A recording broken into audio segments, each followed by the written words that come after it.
Breaking news Nepal అంతా కూడా అల్లర్లతో అట్టుడికిపోతుంది. ప్రధాని కేపీ ఓలీ రాజీనామా తర్వాత కూడా ఆందోళనలు తీవ్రంతరం అవుతూనే ఉన్నాయి. భారత్ నేపాల్ సరిహద్దుల్లో హై సెక్యూరిటీ మొత్తం కూడా అక్కడ సైన్యం మొత్తం మోహరించిందని చెప్పుకోవచ్చు.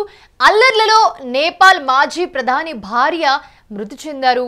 దల్లులోని మాజీ ప్రధాని జల్నాథ్ ఖనాల్ ఇంటికి నిప్పు పెట్టారు. ఎవరైతే నిరసన వ్యక్తం చేస్తున్నారో వాళ్ళందరూ కూడా నిప్పు పెట్టి బలవంతంగా ఖనాల్ భార్యని దాంట్లోకి తోసినట్టుగా చెప్తున్నారు. అయితే ప్రమాదంలో ఖనాల్ భార్య రవి లక్ష్మి చిత్రాకర్కు తీవ్ర గాయాలయ్యాయి. వెంటనే ఆవిడని కీర్తిపూర్ హాస్పిటల్కి తరలించారు. సో చికిత్స పొందుతూ రవి లక్ష్మి కన్ను మూశారు. తీవ్రంగా గాయాలవడంతో తీవ్రంగా మంటల్లో కాలిపోవడంతో ఆవిడకి చాలా సీరియస్ అయ్యి ఆవిడ కన్ను మూశారు. రవి మృతితో మొత్తం కలిపి మృతుల సంఖ్య 22కి చేరింది. 300 మందికి పైగా గాయాలయ్యాయి. భారీగా ఆస్తి నష్టం జరిగింది.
నేపాల్ అంతా కూడా అల్లర్లతో అట్టుడికిపోతూ ఉంది. మొత్తం జెన్జీ బ్యాచ్ కొన్ని వేల మంది, మీరు స్క్రీన్లో విజువల్స్లో కూడా చూస్తున్నారు, కొన్ని వేల మంది రోడ్డు పైకి వచ్చి నిరసనలు వ్యక్తం చేస్తూ కనిపించినవి కాల్ చేస్తూ వాళ్ళు ఎంత గందరగోళం సృష్టిస్తూ ఉన్నారంటే మొత్తం కూడా భయభ్రాంతులకు గురైపోయి అక్కడున్న సామాన్యులు కూడా భయభ్రాంతులకు గురైన పరిస్థితి మనం చూస్తున్నాము.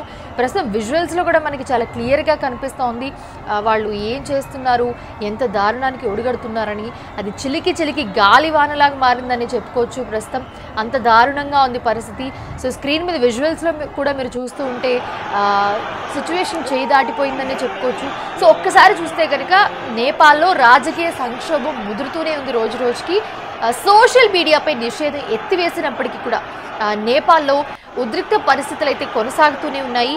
అయితే ఈ తరుణంలోనే మనం చూసాము ప్రధాని పదవికి కేపీ శర్మ ఓలీ కూడా రాజీనామా చేసేశారు. దాని తర్వాత సైన్యం మొత్తం దాన్ని ఆధీనంలోకి తీసుకుంది.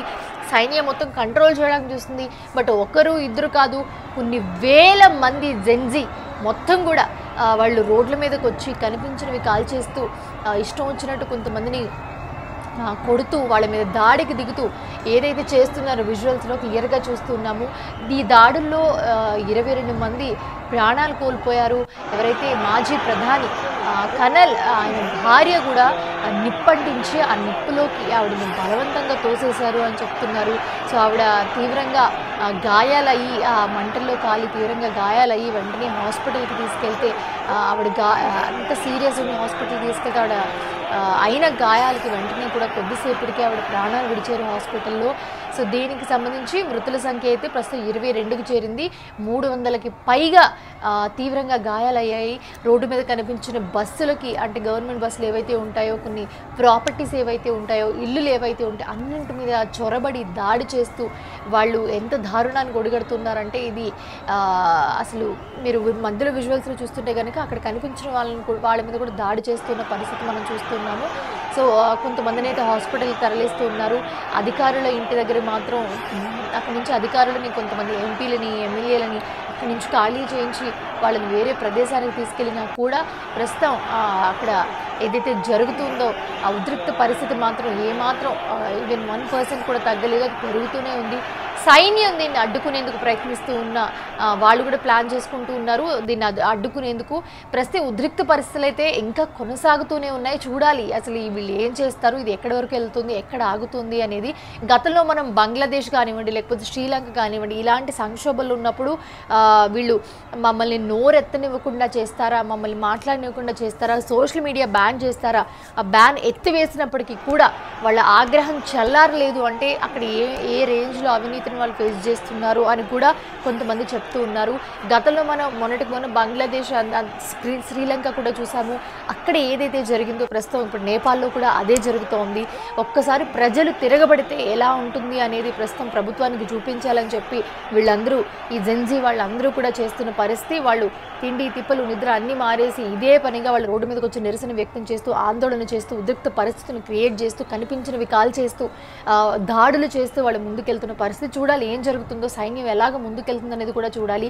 ఇది ఎక్కడ ఎండ్ అవుతుంది, ఎక్కడ ఫుల్ స్టాప్ పడుతుంది అనేది కూడా మనం చూడాలి. ప్రస్తుతం అందరూ కూడా దీన్ని ఆపడానికి ట్రై చేస్తున్నారు. విజువల్స్లో చూస్తే రోడ్డు మొత్తం కూడా మనకి వాళ్లే కనిపిస్తున్నారు. రోడ్డు కూడా కనిపించట్లేదు, పక్కన బిల్డింగ్స్ కూడా కనిపించట్లేదు. మొత్తం అంతమంది, అన్ని వేల లక్షల మంది రోడ్డు మీదకి వచ్చి నిరసన వ్యక్తం చేస్తున్న పరిస్థితి మనం స్క్రీన్ మీద చూస్తూ ఉన్నాం.